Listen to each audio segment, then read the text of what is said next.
Supreme കോടതി chief justice സൂര്യകാന്തിനെ വിരട്ടിയും വിലപേശിയും നിഷ്പ്രഭമാക്കി കളയാമെന്നുള്ള വിചാരം സംഘപരിവാറിനുണ്ടെങ്കിൽ അത് എട്ടായി മടക്കിക്കൊള്ളൂ എന്ന് മുതിർന്ന സുപ്രീം കോടതി അഭിഭാഷകൻ കപിൽ സിബൽ പറയുകയാണ്.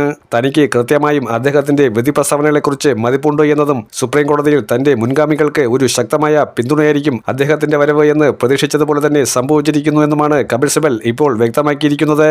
ഡൽഹി ഹൈക്കോടതിയിലെ ജഡ്ജിമാരുടെ നടപടിക്രമങ്ങളെ ശക്തമായി എതിർത്തുകൊണ്ട് നടത്തുന്ന പ്രസ്താവനകളെ പ്രകീർത്തിച്ചുകൊണ്ടാണ് കപിൽ സിബൽ ഈ കാര്യങ്ങൾ വ്യക്തമാക്കിയിരിക്കുന്നത്. സുപ്രീം കോടതി ചീഫ് ജസ്റ്റിസ് പല കാര്യങ്ങളിലും അദ്ദേഹം ഇമോഷണൽ ആകുന്നു എന്ന് സംഘപരിവാർ പറയുകയാണ്. എങ്ങനെ ആകാതിരിക്കും? അദ്ദേഹം നോക്കുമ്പോൾ ഈ രാജ്യത്തിന്റെ പരമോന്നത നീതിപീഠം പല കാര്യങ്ങളിലും നിസ്സഹായ അവസ്ഥയിലൂടെ കടന്നുപോകുന്നതായി അദ്ദേഹത്തിന് തന്നെ ഫീൽ ചെയ്യുന്നുണ്ട്.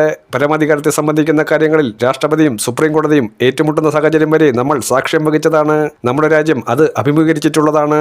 രാഷ്ട്രപതിക്ക് ചിലപ്പോൾ ജനങ്ങളോട് ഉത്തരവാദിത്തമില്ലാതിരിക്കാം. പക്ഷേ സുപ്രീം കോടതി ചീഫ് ജസ്റ്റിസിന് ഈ രാജ്യത്തെ പൊതുജനങ്ങളോട് ഉത്തരവാദിത്തമുണ്ടെന്നും ഭരണഘടനയുടെ കാവലായിരിക്കുന്ന സുപ്രീം കോടതിക്ക് ആ കോടതി നടപടികൾ സാധാരണക്കാരുടെ അവസാനത്തെ അത്താണിയാണ് എന്നുള്ളത് മനസ്സിലാക്കണമെന്നതും ചീഫ് ജസ്റ്റിസ് നേരത്തെ തന്നെ പറഞ്ഞ കാര്യമാണ്.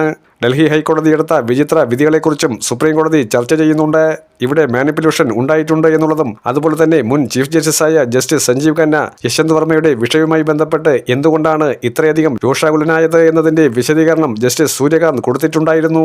ഇവിടെയൊക്കെ കപിൽ സിബൽ അദ്ദേഹത്തെ പ്രകീർത്തിച്ചുകൊണ്ട് പറയുന്ന പ്രസ്താവനകൾ നമുക്ക് ചിന്തിച്ചാൽ അറിയാൻ കഴിയും അദ്ദേഹം എത്രത്തോളം വീണ്ടുവിചാരത്തോടു കൂടി തന്നെയാണ് അത് പറയുന്നത് എന്ന്.